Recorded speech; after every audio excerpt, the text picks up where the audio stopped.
So who here has seen Cinderella? Or read it, or whatever. Okay, just a side note, the Disney version where she has the glass slipper and she leaves it and for some reason it doesn't change back even though everything else does and she's the only one in the whole kingdom that fits it. That one is the French version, and then if you've seen Into the Woods, that one is based on the Grimm's version. There's a bit of differentiation in my critical texts. And now who here has seen or heard of Jane Eyre? All of you. Okay. Now that I've mentioned both these two texts, who here can think of some similarities? They have equal stepsisters. They do. Anything else? Orphan. Lonely. She finds folks friends. Mm-hmm. They're both poor. Yeah, pretty much. So now it is possible that Charlotte Bronte actually did take inspiration from Cinderella, or it's just coincidence. But there are those parallels. Now these are what I studied, along with the critical texts, Jane Eyre as an independent Cinderella and Bronte's Jane Eyre and Grimm's Cinderella. Now both these critical texts explore the parallels between the novel and the fairy tale, and more or less agree with my hypothesis that Jane Eyre improves on the Cinderella rags to riches story as Jane Eyre helps herself and emphasizes the problems with the patriarchal society. These parallels are researched with the family, childhood of both girls, the fairy godmother figures, and there's a prince, or a prince. Now, from the birth, they were both quite similar. They were both orphaned and have evil stepmother figures. For Cinderella, it's her evil stepmother and two evil stepsisters, and for Jane Eyre, it's Miss Reed and her two Reed sisters and the antagonist of John Reed. Look at her. And they're both also treated like servants in their own home. The difference between them is how they react to the situation. Cinderella is very enduring and only prays in the German version and talks to mice in the French version. She's patient and waits for her escape to a better life instead of initiating it herself. While this is fine, and patience and endurance are good things, waiting your whole life for a fairy godmother is not something to teach a young child.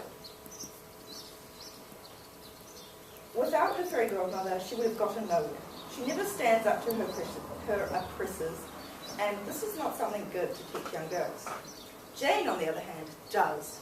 When she stands up to Mrs. Reed, she basically initiates her going to boarding school, which is one of the best things that happened in her life, as it allowed her to get an education and become a governess. Both my critical attempts agree that this was a much better lesson than teaching them to wait, as they cannot just wait their whole lives waiting for a fairy godmother. If we want a better life, we need to initiate it ourselves and do something about it. Another parallel brought up in the critical text was the fairy godmother figures. Now, for Cinderella, obviously it was just a fairy godmother. But for Jane, the article writers proposed that Miss Temple and Helen were fairy godmother figures, as they teach her patience and endurance and kindness, and give her the gifts of friendship and knowledge, which helps her later in life and gives her life skills. However, in Cinderella, the fairy godmother does everything for her and only gives her a nice outfit and transportation to the ball. Cinderella would most likely have been quite naive going to the ball and wouldn't have met many men in her life. So she could quite easily be taken advantage of in the ball, as her fairy godmother gave her no advice and no life skills, and no warnings about how men are not always as nice as they seem. This also moves on to the idea of marriage.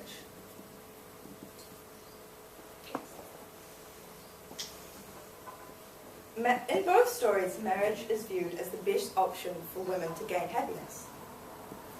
Both women live in a time governed by a strong patriarchy, where the only way of getting freedom and happiness was to marry. Cinderella is a perfect role model for an ideal Victorian bride, as she is completely happy to receive her prince's wealth and be submissive to him. Whereas Jane, in Jane's view, Rochester's material superiority was an obstacle rather than a blessing, which shows you that she does not want to marry for love, for wealth. She wants equality and love. This is made obvious when she says she does not want to be showered with gifts by Mr. Rochester, as it would make her inferior and enforce that patriarchal system. Clark said the women of the time regarding marriage either become ruthlessly competitive and pettily cruel, such as Georgiana Reed, Miss Reed, and Blanche Ingram, having in effect cut off part of themselves to please men, like the stepsisters cutting off part of their feet to fit the shoe for the prince.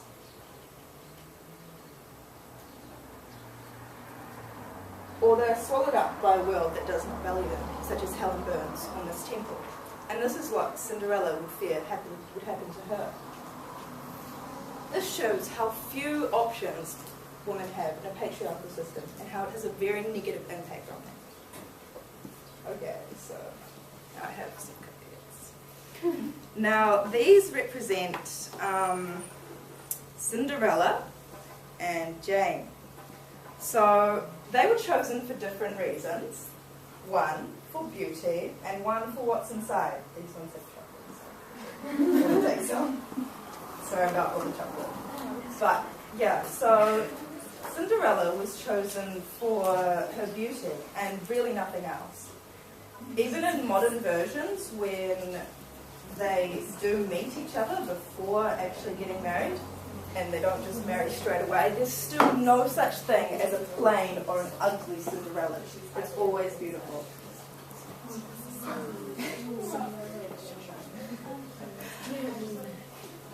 Whereas Jane was chosen for what's inside.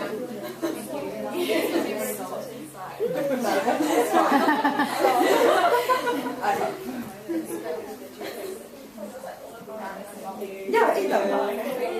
No.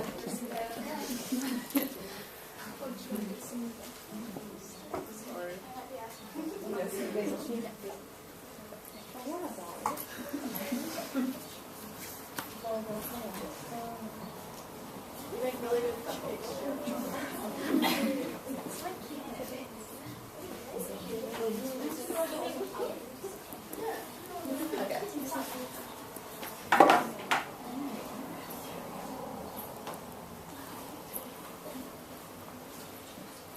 Okay, so the princes themselves are quite different. Cinderella's prince seems to choose her only for her beauty, even though he still accepts her when she's in her rags, when he goes to find her with the shoe. She's still straight away put into beautiful gowns once she was found. Despite the fact that she's kind and sweet, she's not chosen for this. Even though modern interpretations have personality as more important, they still don't have plain or ugly Cinderellas. The prince seems to only want her for her beauty and hardly knows her before he married her. Like the cupcakes. I didn't tell you what was inside, they looked pretty, didn't they? Well, I hope they did. Rochester, however, has already abused his power as a wealthy young man and has already had beautiful women.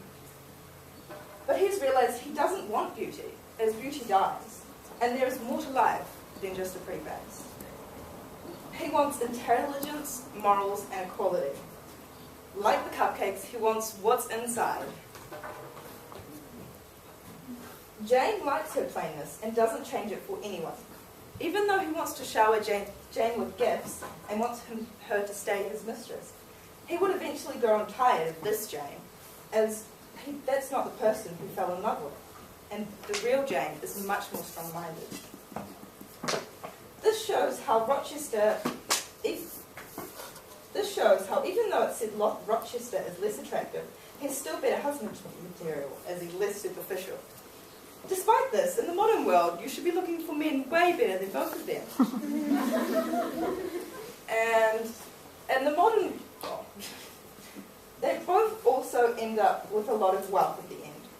For Cinderella, it was through marriage, which really made her quite inferior. And for Jane, it was through inheritance. And although this was not like a way of actually earning money, and she didn't really do anything to get it, it was one of the most respectable ways that women could have earned money in those days. For Jane, inheritance was much better than having wealth from Rochester, as this would have been a symbol of patriarchal power. And to Jane, wealth was more of an obstacle than a blessing. So hopefully now you can see that there are parallels between these two, and you may use them if you want.